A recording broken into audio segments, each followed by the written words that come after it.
इस सर्प का गहना लगाने, मसान घाट में वास करने, भूत प्रेत धनुष में बसने, इसलिए सभा को मर्यादा क्या था? इसने सभा को मर्यादा में भंग करेगा था। बने रहना बात कर से प्रजापति ने गाली दी चाहिए। तो नंदीश्वर उठे श्राप दे चाहिए। दक्ष प्रजापति ये मैं कर रहे था जा तेरे बाग का पशु लागोश पशु की परशु है। दक्ष प्रजापति ने श्राप दी। ऋषि हृदय श्राप दे। ऋषि मुनि हर हो महादेव को निंदा सुनने चुपचाप बसे रहेगा सब। भगवान को निंदा सुनने, निंदा करने, मानसी को जिब्रो काट देने पर सब इस तो बने बुझाए। भगवान को निंदा करने, मानसी को जिब्रो काट देने पर सब जिब्रो काटने सामर्थ्य भाई मैंने कान बंद करके भाग देने पर सब असली भगवान को निंदा करे मैंने जिब्रो काट देने पर सब जिब्रो काटने सामर्थ्य भाई मैंने भाग देने पर सब कान बंद करके भाग देने पर सब।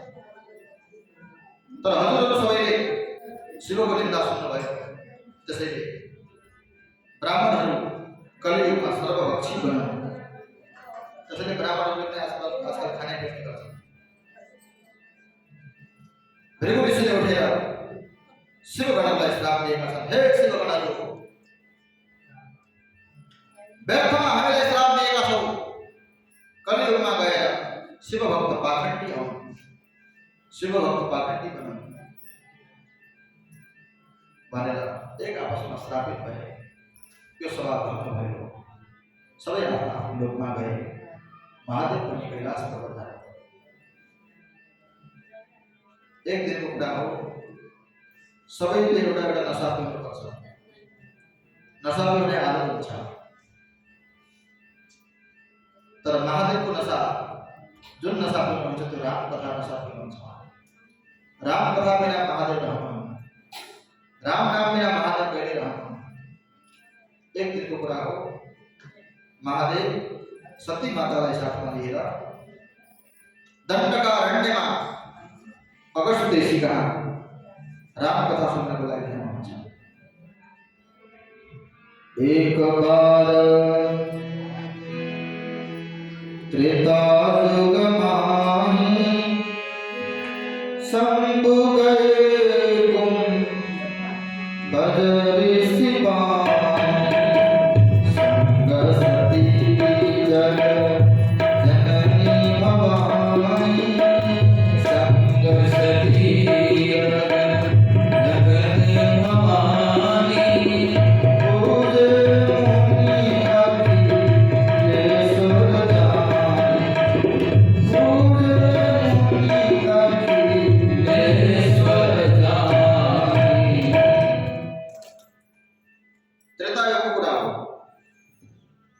महादेव सती कथा सुन्नको लागि दण्डकारण्य गए। अगस्त्य ऋषिको आश्रममा कुम्भज ऋषि पाए संग सती जग जननी भवानी पूजे पनि अखिलेश्वर जाने। अखिलेश्वर सम्झेर महादेवलाई अगस्त्य ऋषिले सम्मान गर्नुभयो। दिव्य आशीर्वाद भयो तर महादेव गर्न चाहिँ हजुरसँग केही दिन आएको होइन। मेरो सम्मान नगर्नुहोस्, म त लिन आएको व्यक्ति हो, म त हजुरसँग मान्न आएको। महादेव हजुरले मसँग के माग्नुहुन्छ? राम कथा सुनाउनुहोस्। तब महादेव र सती राम कथा सुन्न बस्नुहुन्छ। अगस्त्य ऋषिले राम कथा सुनाउनुहुन्छ। अब सतीका चारवटा गल्ती छन्। सतीले किन आफ्नो शरीरलाई त्याग्नु पर्यो? सतीले चारवटा गल्ती गर्नुभएको छ। चारवटा गल्ती कसैले पनि गर्नु हुँदैन, भक्तहरूले विशेष गरेर गर्नु हुँदैन। त्यसैले यो कथा हामीले सुन्ने पर्छ। महादेवले कथा सुन्नुभयो, अगस्त्य ऋषिले कथा सुनाउनुभयो तर सती माता कथामा सुत्नुभयो। कथा पूरा भयो। महादेवले भन्नुभयो सती जाऊ कथा पूरा भयो। कस्तो लाग्यो कथा? आनन्द आयो? के सुन्यो त्यो त थाहा छैन। अब सुतेपछि के थाहा हुन्छ? सुतेपछि थाहा हुने कुरै भयो त्यो त थाहा छैन। के सुन्यो त्यो त थाहा छैन।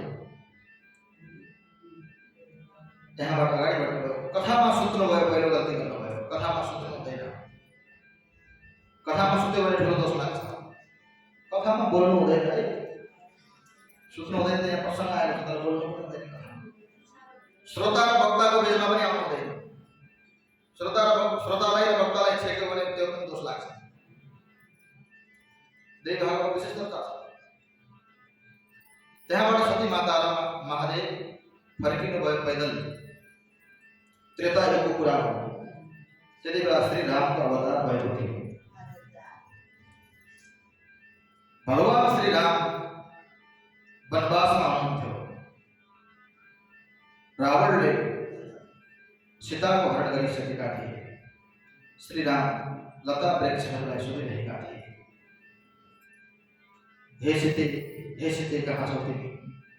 हे लता तिमी बताओ सीता कहाँ छ? हे वृक्ष तिमी बताओ सीता कहाँ छ? हे धरती तिमी बताओ सीता कहाँ छ? कच्चित तुलसी कल्याणी गोविंद चरण प्रिय, कहाँ छ सीता? भगवान आँसु बगाइरहनु भएको छ, रोइरहनु भएको छ। तर महादेवले टाढाबाट प्रणाम गर्नु, जय सच्चिदानन्द घनश्याम, जय सच्चिदानन्द। सती मातालाई शङ्का लाग्यो, कसलाई प्रणाम गर्नुभयो? उसलाई, वनवासी राजकुमारलाई, जो पत्नीको विरहमा रोइरहेको छ, उस राजकुमारलाई हामीले प्रणाम गर्नुभयो? हजुर त जगत पालक, जगत गुरु हो। हजुरले किन त्यो राजकुमारलाई प्रणाम गर्नुभयो? महादेव भन्नुहुन्छ, जसको कथा सुनेर आउँदैछौँ, मेरो इष्टदेव, मेरो आराध्य, जसको नाममा सदा सर्वदा रमण गर्दछु मैले, जसको नाममा कैलाश पर्वतमा म समाधिमा रमण गर्दछु, मेरो आराध्य देव राम हुनुहुन्छ। सती माता भन्नुहुन्छ, प्रभु हजुर के भन्दै हुनुहुन्छ? यो कुरा यो हुनै सक्दैन। त्यो वनवासी राजकुमार हजुरको इष्टदेव, हजुरलाई भ्रम भएको छ, यस्तो हुनै सक्दैन। सती माताले दोस्रो गल्ती गरी श्री राममाथि शङ्का गरे। महादेव भन्नुभयो, त्यसो भए परीक्षा लिऊ, जाऊ तिमी आफै। सती माता परीक्षा लिनको लागि श्री रामको समक्ष जान्छ। अब सती सीता बनेर जान्छ। तेस्रो गल्ती, भगवान श्री रामले प्रणाम गर्नुहुन्छ, जय जगदम्बा भवानी, हे भवानी, हजुर यति जङ्गलमा कहाँबाट आउनुभयो? सीता बनेर जानुभएको छ। उहाँ सोध्नुभएको छ, म सीता बनेर आएकी छु।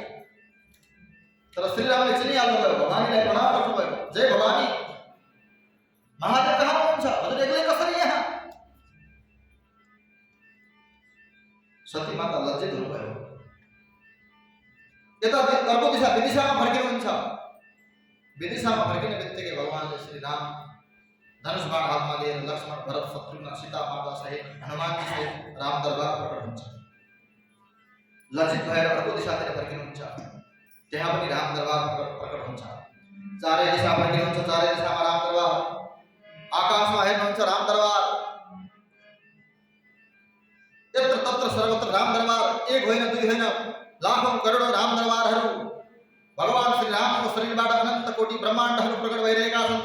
भगवानका श्वास प्रश्वासबाट अनन्त कोटी ब्रह्माण्डहरू भित्र निरिराख्नु भएको छ। रोमकुभरबाट ब्रह्माण्ड पैदा भइरहेका छन्। अनन्त कोटी ब्रह्माण्डहरूका ब्रह्मा विष्णु महादेवको दर्शन हुन्छ। गन्धर्वहरू गायन गरिरहेका छन्, अप्सराहरू नृत्य गरिरहेका छन्, ऋषिमुनिहरू भगवानको मङ्गल गुणगान गाइरहेका छन्, देवताहरू समदृष्टि गरिरहेका छन्, जयकार गरिरहेका छन्। नक्षत्र तारा ग्रहगणहरू सबै आफ्नो गतिमा सञ्चालित भइरहेका छन्। यो दृश्य देखेर सती मातालाई पश्चाताप भयो। मैले श्री राममाथि शङ्का गरेँ, मैले ठुलो गल्ती गरेँ। जमिनमा घोप्टो पर्नुभयो, आँखा बन्द गर्नुभयो। भगवान श्री रामले आफ्नो सम्पूर्ण लीलाहरू समेट्नुभयो। केही क्षणपछि सती माताले आँखा खोल्नुभयो।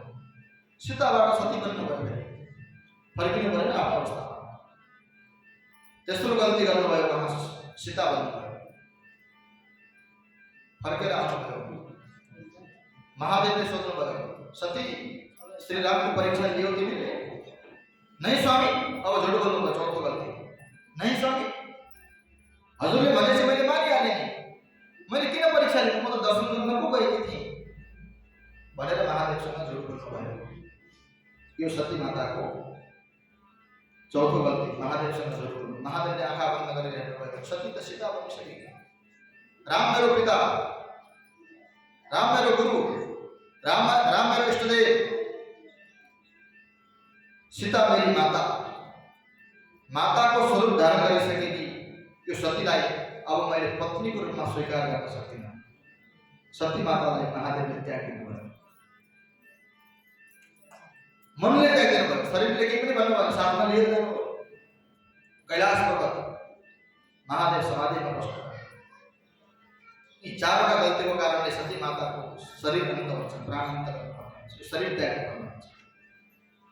किनभने महादेवले त्यागिसक्नु, जसलाई महादेवले त्यागिसक्नु। दक्ष प्रजापतिले बृहस्पति आसन यज्ञ गरेका छन्, त्यो यज्ञमा महादेवको अपमान गरेका छन्, महादेवका गणहरूले यज्ञलाई भङ्ग गरेका छन्, दक्ष प्रजापतिलाई आहुति गरेका छन्। पशुमुख लगाएर दक्ष प्रजापतिलाई पुनः महादेवको कृपाले जीवित गरेका छन्। यी कथाहरू सुनाएका छन् र अन्य पुराण अनुसार महादेवले सती माताको शरीरलाई आफ्नो कन्दामा राखेका त्रिभुवन व्रण गर्नुभएको छ, जहाँ जहाँ सती माताका अङ्गहरू पुगे भगवान नारायणले सुरक्षित चक्र छोड्नुभयो, त्यहाँ त्यहाँ दिव्य शक्तिपीठहरू भने नेपालमै पनि धेरै शक्तिपीठ छ। पाथिभारा, कोइराकाली, बागेश्वरी, नैनादेवी, बडीमालिका, अनेक शक्तिपीठहरू नेपालमै पनि अवस्थित रहेका छन्। यो कथा हामी चतुर्थ स्कन्धमा पुगेका छौँ। चतुर्थ स्कन्धमा छोरीहरूको चरित्र सुनायौँ। वन महाराजका छोरा उत्तानपात भए, उत्तानपातका रानी सुनीति सुरुचि रानी थिए। सुनीतिबाट ध्रुव, सुरुचिबाट उत्तम। उत्तानपात भनेको उल्टो जीव। अब कथामा नजाउँ, कथामा गए धेरै समय लाग्छ, यसको सारांश बताऊँ। उत्तानपात भनेको उल्टो जीव, उल्टो बुद्धि भएको, उल्टो विवेक भएको, उल्टो सोच भएको जीव। सुनीति सुरुचि भनेका दुईटा रानी सबैसँग हुन्छ, तर सुनीतिबाट ध्रुव, ध्रुव माने अटल, सदा सर्वदा रहनेवाला, कहिले नाश नहुनेवाला। आज पनि हामीले जसलाई ध्रुव तारा भन्छौँ, जो ध्रुव ताराको रूपमा चम्किरहेको छ, जो अटल हुन्छ, जो सुनीति अथवा नीति मार्गमा जो चल्छ, त्यो सदा सर्वदा रहन्छ। सुरुचि माने मनमर्जी, जो मनमर्जी अनुसार चल्छ। सुरुचिको छोरा हो, उत्तम, उत्तम लाग्छ, राम्रो लाग्छ। रसवरी खान, मिठाई खान खूब मजा लाग्छ, खूब मिठो लाग्छ, तर सुगर हुन्छ, सुगर गरिदिन्छ। खूब घिउ खान मन लाग्छ, खूब घिउ खाइदिन्छ मान्छेले, तर पेट खराब गरिदिन्छ। सुरुचि उत्तम लाग्छ, मिठो लाग्छ, तर धेरै खायो भने पेट खराब गरिदिन्छ। सुरुचि उत्तमको नाश हुन्छ अथवा कुबेरका गणहरूले मारेका छन्। ध्रुवले बाल्यकालमै भगवानलाई प्राप्त गरेका छन्। यो कथाबाट यो कुरा बुझिन्छ, भगवानलाई प्राप्त गर्न, भगवानको भजन गर्न बुढो हुनु पर्दैन, बाल्यकालदेखि नै गर्नुपर्छ। यसै कुलमा अगाडि गएर पृथु महाराज भएको छ। पृथु महाराजले भगवानको 24 अवतार मध्ये एक अवतार हो। पृथु महाराजले यो संसारलाई व्यवस्थित गर्नुभएको छ। विसर्ग लीला भनेको छ चतुर्थ स्कन्धलाई, तृतीय स्कन्धलाई सर्ग लीला भनेको छ, चतुर्थ स्कन्धलाई विसर्ग लीला भनेको छ। विसर्ग लीला भनेको विशिष्ट सृजन। पृथु महाराजले विशेष व्यवस्था गर्नुभएको छ यस धरतीलाई, त्यसैले यसको नाम के रहेको छ? पृथ्वी। पृथु राजाकी छोरी बनेकी छिन् पृथ्वी। कथा विस्तार छ, त्यसैले यस धरतीको नाम हो पृथ्वी। पृथु भगवान नारायणको 24 अवतार मध्ये एक अवतार। पृथु महाराजको जय, अर्ची महारानीको जय। यसै कुलमा प्राचीन बलि नामका राजा भएका छन्। प्राचीन बलि राजा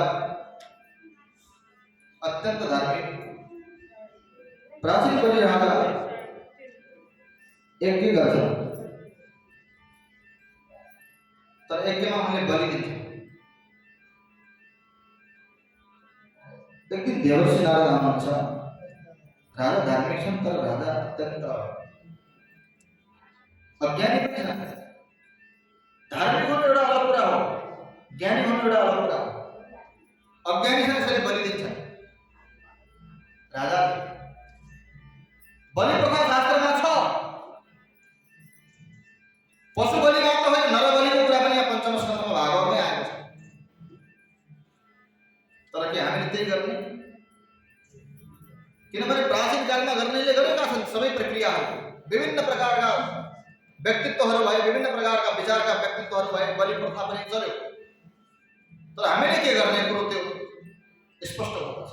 हामीले गर्ने कि नगर्ने बलि, यहाँ यो चर्चा आएको छ। प्राचीन गरी राजा देवर्षि नारदले सोध्छन्, हेर राजा, तिमीले जति पनि यज्ञमा बलि दिएका छौ पशुहरू, ती पशुहरू आकाशमा हेरिरहेका छन्, दर्शन गराउनुहुन्छ। कति बेला राजा मर्ला र हामी खाउँला, किनभने यसले हामीलाई खाएको छ, यसलाई पनि हामीले खानुपर्छ भनेर सबै आकाशमा उडेर बसेका छन्। कति बेला राजा मर्ला र हामी खाउँला भनेर बसेका छन्। देवर्षि नारदले दर्शन गराउनु भएको छ।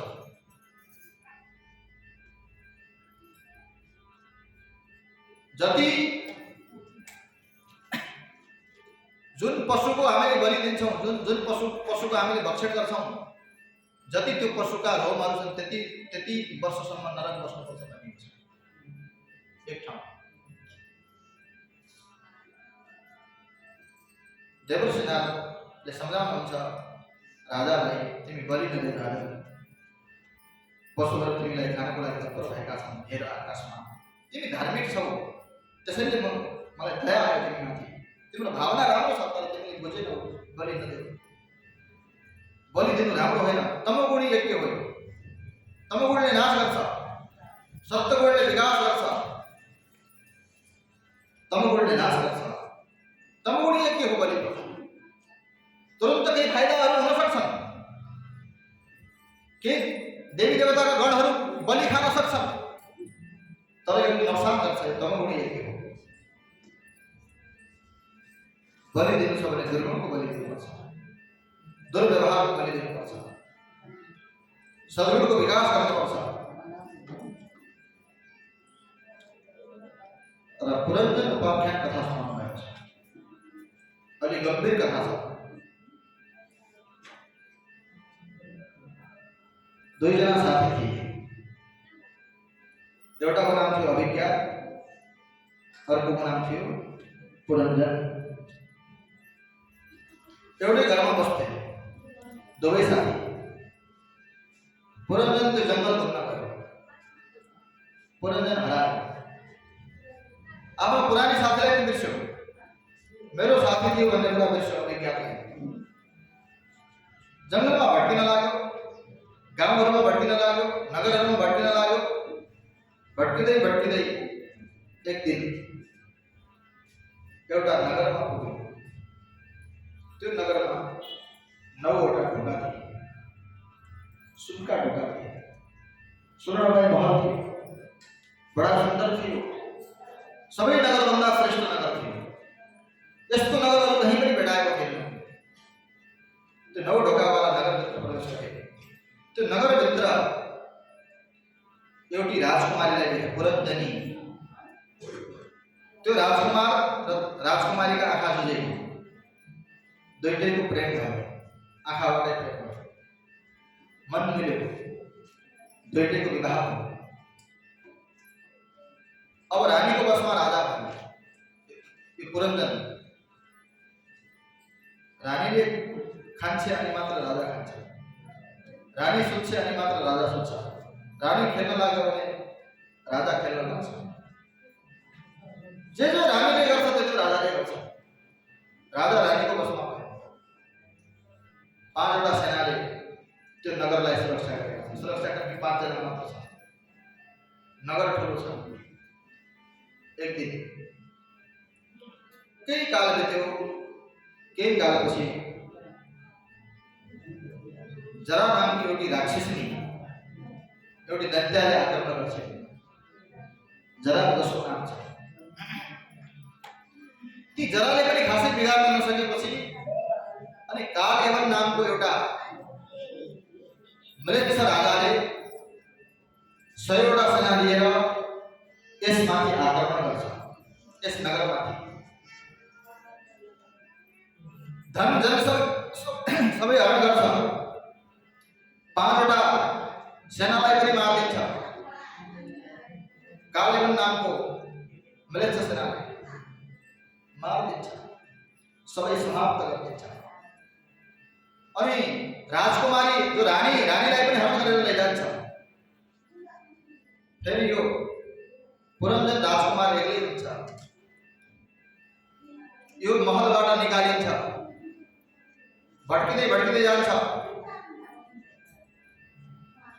दक्षिण भारतमा पाण्ड्य देशमा गएर अर्को जन्म हुन्छ यो मान्छे, यो राजकुमार। अनि त्यो राजकुमार भएर जन्मिन्छ, राज्य गर्छ। त्यो पाण्ड्य नरेशकी 9वटी छोरी हुन्छ, 9वटी कन्या हुन्छ। यी 9वटी कन्याले पुरानो साथी, हराएको साथीको विज्ञापनसँग भेट गराइदिन्छ, जुन साथीसँग हराएको थियो पहिले पूर्व जन्ममा। देवर्षि नारदले प्राचीन बलि राजालाई यो कथा सुनाउनु भएको छ। बुझ्नुभयो कथा? प्राचीन बलि राजा भन्दा मैले त केही पनि बुझिनँ, हजुरले के भन्न खोज्नु भएको? पुरञ्जन अभिज्ञान के हो सबै? अब मैले कुरा बुझाउने प्रयास गर्छु। जुन देवर्षि नारदले प्राचीन बलिलाई कथा बुझाउनु भएको छ। अभिज्ञा भनेको परमात्मा, ईश्वर भगवान। पुरन्दर राजकुमार भनेको आत्मा, जीवात्मा। हामी सबै मित्र भएको आत्मा। आत्मा र परमात्मा दुईटा साथी हुन्। आत्माबाट परमात्माबाट आत्मा बेसुड भयो। घुम्दै धेरै नगरहरू पार गर्दै 9वटा ढोका भएको दरबारभित्र पस्यो। 9वटा ढोका भएको दरबार कुन हो? शरीरका ढोका गर्नुहोस् न कतिवटा छ? सुनको महल हो, सबैभन्दा सुन्दर छ यो, सबै प्राणीहरूभन्दा सुन्दर छ। 2टा आँखा, 2टा कान, 4 भए, मुख 5, 2टा नाक, 6 7, मलद्वार, मूत्रद्वार 8 9, 9वटा ढोका भएको सहर अथवा नगर दरबार। दरबारभित्र आत्मा आएको। परमात्मा त कहाँ छ? कहाँ? उसको साथी अभिज्ञात त कहाँ छ? थाहै छैन, बिर्सिसक्यो। कसैले याद गरे तर सबैले प्राय बिर्सिसक्यो। अनि 5 जना सिपाहीहरूले रक्षा गरेका छन् यसलाई, यो नगरलाई। 5 जना सिपाही भनेका पञ्चप्राण, 5 प्रकारका हाम्रा प्राणहरूले यो नगरलाई सुरक्षा गरेका छन्, सुरक्षा गरेका। अनि त्यहाँभित्र भएकी राजकुमारी भनेकी बुद्धि र आत्माको विवाह भयो। बुद्धिले जे भन्छ त्यही गर्छ, आफ्नो मनले गर्दैन। बुद्धिले खा भने खान्छ, बुद्धिले सुत भने सुत्छ, बुद्धिले हिँड भने हिँड्छ। आत्मा केही पनि गर्दैन। आत्मा र बुद्धिको विवाह भयो। दुईटैको विवाह भइसकेपछि भित्र जरा नामकी राक्षसिनीले आक्रमण गर्छ। जरा नामकी राक्षसिनीको मतलब बुढापा नामकी राक्षसिनीले हामी सबैलाई आक्रमण गर्छ। कानबाट केश खोलिसके, दाँत झर्न लागिसके, गाला चारो भरिसके, कान सुन्न छोडिसके, बाल खोलिसके। तर मान्छेले के भन्छ? होइन, बाल खोले पनि के भगवानले चिठी पठाउनुहुन्छ, है तेरा बाल खोलिसके त तयारी गर, म कहाँ भने मलाई भेटाउने तयारी गर। मान्छेले भन्छ होइन, कालो मेहन्दी लाउँछु, कालो खैरो मेहन्दी लाउँछु, चिट्टिक्क परिरहेको छु, तेरो चिठी सुन्दैन, तेरो सूचना सुन्दैन भनेर मान्छे भगवानलाई भन्छ। तेरो चिठी सुन्दैन भनेर भन्छ। जरा माने बुढापा नामकी राक्षसनीले आक्रमण गर्छ त्यो नगरमा, त्यो 9 ढोकावाला दरबारमा। 5 जना सेनालाई मार्छन्, पञ्चप्राण हरण गर्छन्। उनले एक्लै हरण गर्न सक्दैनन्। उनले कालेवनलाई बोलाउँछन्, जसका 100 वटा सेना छन्। ते 100 सेना भनेका संवत्सर 100 हुन्छ 100 संवत्सरात्मक काल कालसँग मिलेर बुढापा नामकी यी जराले बुढापा नामकी जरा नामकी राक्षसनीले कालयवन माने 100 सेना भनेका संवत्सरात्मक कालसँग मिलेर आक्रमण गर्छन् 5 सेनालाई मार्छन् भने 5 प्राणलाई हरण गर्छन् रानीलाई पनि हरण गर्छन् रानीलाई हरणको बुद्धि हरण धेरै बुढापा भयो भने 80 85 90 वर्ष कतिपयको त ठिकठाक हुन्छ 90 100 वर्ष हुँदासम्म कतिपयको बुद्धि हरण भइहाल्छ बुढापाको बुद्धिले काम गर्दैन हजुरहरु त कथा सुन्न लागेको हुन्छ कतिपयको अवस्था कस्तो छ भगवानको कृपा छ कथा सुन्न सक्नु भएको छ बुढापा जस्तो बच्चाको अवस्था हुन्छ त्यस्तै बुढापा हुन्छ बच्चाहरूले सानोमा टोयलेट गर्छन् त्यो टोयलेटलाई खेल्छन् त्यसो दिवालमा लगाउँछन् त्यसपछि लिप्छन् त्यस्तै अवस्था भएका बुढा बुढीहरू हामीले देखेका बुद्धि राजकुमारीलाई हरण गर्छन् प्राण पनि हरण गर्छन् त्यसपछि त्यो राजा एक्लै हुन्छ राजकुमार एक्लै हुन्छ त्यो नगर छोडेर जान्छ आत्मा यहाँबाट छोडेर जान्छ अर्को जन्ममा पनि राजकुमार भएर जन्मिन्छ 9वटी छोरी हुन्छ 9वटी छोरी भनेकी नवदा भक्ति श्रवणम कीर्तनम विष्णु स्मरणम पादसेवनम अर्चनम वन्दनम दास्यम सख्यम आत्मनिवेदन 9वटा भक्ति ती नवदा भक्तिले ती छोरीहरूले फेरि पुरानो साथी अभिज्ञा परमात्मासँग भेट गराउँछन् त्यसैले 9वटी छोरी सबैले पाल्नु 9वटी छोरीलाई सबैले जन्म दिनु 9वटी छोरी भनेकी नवदा भक्ति श्रवण माने कथा सुन्नु भगवान कीर्तन गर्नु भगवानको स्मरण गर्नु भगवानको पाद सेवन पाव सेवन गर्नु भगवानको सेवा गर्नु ठाकुर अर्चनम भगवानको अर्चन गर्नु भगवानको वन्दन गर्नु वन्दन भनेको नमनकै अर्को शब्द हो दास्यम भगवानको दासता तिमी मालिक म सेवक तिमी स्वामी म दास तिमी भगवान म भक्त सख्य भावले भगवानलाई मान्नु आत्मनिवेदनम आत्मसमर्पण गर्नु शरणागति गर्नु भगवानको बन्नु पानी बिना माछाको गति छैन त्यस्तै प्रकारले हजुर बिना मेरो गति छैन हजुर बिना म बाँच्न सक्दिनँ यसलाई आत्मनिवेदन भनिन्छ यो आत्मनिवेदनमा हजुरको आद्य जगतगुरु शङ्कराचार्य भगवानले शिव मानस पूजामा एउटा श्लोक भन्नुहुन्छ मेरो गुरुमा मालको प्राप्त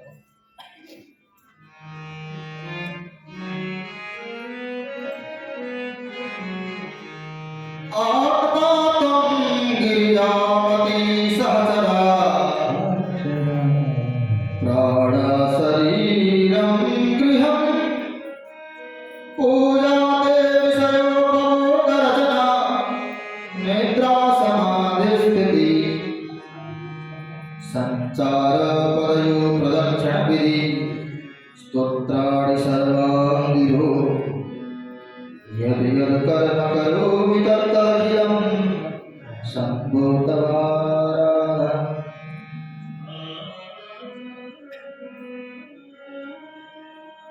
करचरणकम्बा कायकर्मकम्बा श्रवणयजम्बा मानसपापराधम् विहितमविहितम्बा सर्वमेतच्छमस्व जय जय कर्माब्दे श्री महादेव शंभो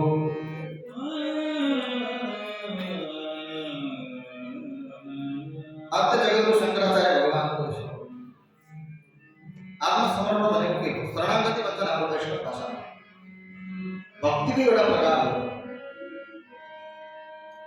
यो महादेव परम श्लोक हो शिव मानस पूजाको श्लोक त्यसैले महादेवलाई भनेको छ यहाँ नारायण भक्तले नारायणलाई मान्न सक्छन् लक्ष्मी नारायणलाई मान्न सक्छन् राधाकृष्ण भक्तले राधाकृष्णलाई मान्न सक्छन् आत्मात्म भनेको हे महादेव तिमी मेरो आत्मा हो भित्र बस्ने आत्मा तिमी हो आत्मात्म गिरिजामति माता पार्वती निर्मति मेरो बुद्धि आत्मा महादेव हो भने बुद्धि पार्वती हो भित्र शिव पार्वती बस्नुहुन्छ श्रद्धा र विश्वासको रूपमा बस्नुहुन्छ भवानी शङ्करो गन्धे श्रद्धा विश्वास रूपिणौ याभ्यां विना पश्यन्ति सिद्धा स्वान्तस्तमीश्वरम्। शिव पार्वती आत्मा बुद्धि अर्जुन सहचरा प्राण वीरभद्र महाकाली नंदी भृंगी आदि जति गण छन्। प्राणहरू हजुरका गणहरू माना आत्मावती सहचरा प्राण शरीरं गृहम्। यो शरीरं गृहम्, यो शरीर के होला? हजुरको घर हो, हजुर बस्ने घर हो। यो शरीर देवालय हो, यो शरीर शिवालय हो।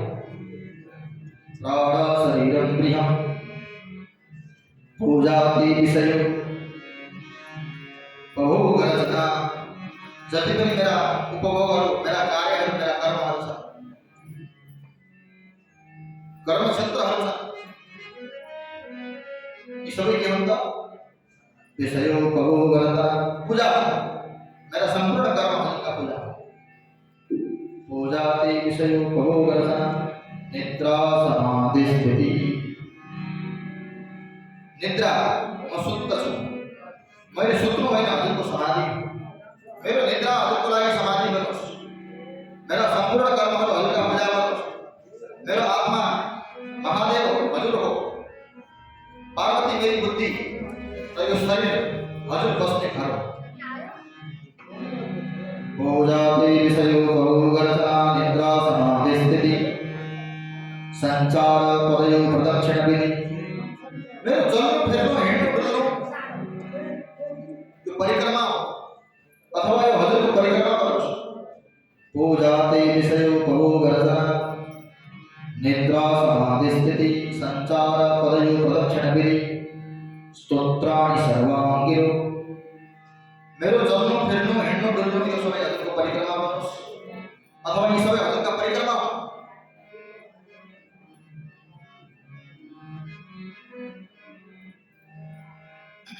संचार पदयो प्रदक्षिण विधि स्तोत्राणि सर्वांगिरो। मैले बोलेका सम्पूर्ण वाणीहरू हजुरका स्तुति बन्नु, हजुरका प्रार्थना बन्नु, हजुरका आराधना बन्नु, हजुरका उपासना बन्नु। यद् यद् कर्म करोमि तत्तदखिलं शम्भो तवाराधना। अथवा मैले जति पनि कर्म गर्छु यी सबै हजुरकै लागि के छ त? महादेव पार्वती भित्र हुनुहुन्छ, पंच प्राण गणको रूपमा हुनुहुन्छ। हाम्रो जन्म फेर्नु परिक्रमा हो उहाँको। हाम्रा सम्पूर्ण कर्महरू उहाँका पूजा हो। निद्रा भनेको उहाँको समाधि हो। यो अवस्थालाई भनिन्छ आत्मसमर्पण, आत्मनिवेदन भनिएको छ। नवदा भक्तिमा सर्वश्रेष्ठ भक्ति, अन्तिम भक्ति, निष्कर्ष भक्ति। पहिलो भक्ति त श्रवण हो, सुन्नु। सुन्नेले यदि सुन्दैन भन्नेले मात्र गर्नु। पहिलो भक्ति हो सुन्नु, श्रवण। यहाँबाट सुनेको यहाँ नउडाउनु, यहाँबाट सुनेको यहाँ उडाउन सकिन्छ, यहाँबाट सुनेको यहाँ राख्नु। श्रवण प्रथम आत्मसमर्पण। नवदा भक्ति, नवदा भक्ति नौवटी छोरी। यी नौवटी छोरीले पुरानो साथीसँग भेट गराइदिन्छ। पुरानो साथी यी सबै नयाँ साथी हुन्। कुरा गर्दै हुनुहुन्छ साथी साथीहरू। कोही छोरीसँग कुरा गर्दै हुनुहुन्छ, कोही भाउसँग कुरा गर्दै हुनुहुन्छ, कोही दिदीबहिनी कुरा गर्दै, सबै नयाँ हुन्।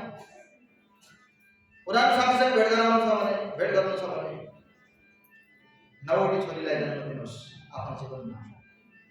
नौवटी छोरी भनेकी नवदा भक्ति। नवदा भक्तिलाई पाल्नुहोस्। हजुरको गर्भबाट जन्म दिएकी छोरी त जान्छन्, हजुरसँग रहने वाली छोरी त नवदा भक्ति। सँगै लैजाने वाली छोरी, जाँदाखेरि सँगै लैजाने वाली छोरी।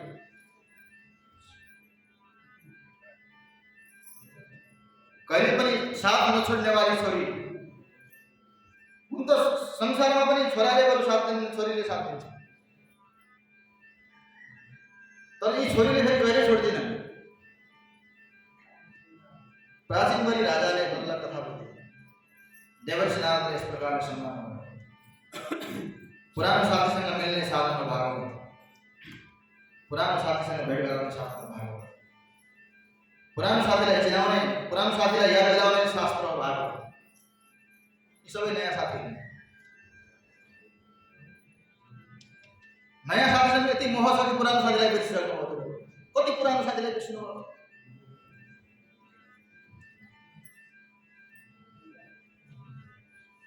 पुरानो साथीलाई बिर्सिनु भयो, पुरानो साथीलाई नबिर्सिनु, नयाँ साथीको चक्करमा। यो कथाबाट हामीले सिक्नुपर्छ। चतुर्थ स्कन्धको अन्तमा एक कथा सुनाएको छ। पञ्चम स्कन्धमा जेठा छोरा प्रियव्रत राजा र उनका सन्तानहरूको चरित्र, जड भरतको चरित्र, गण्डकी नदीको महिमा, भारतवर्षको महिमा, रघुवर राजाको कथा। अब यो कथा स्पष्ट गरेर जानुपर्छ, नभए भ्याइँदैन। आज राति संक्षेपमा कथा गरेर फेरि भगवान श्री कृष्णको जन्म, राम जन्म कथा अलिकति आज समय लिएर आउला राति। अलि धेरै समय पनि लाग्न सक्छ। राति तयारी भएर खाना खाएर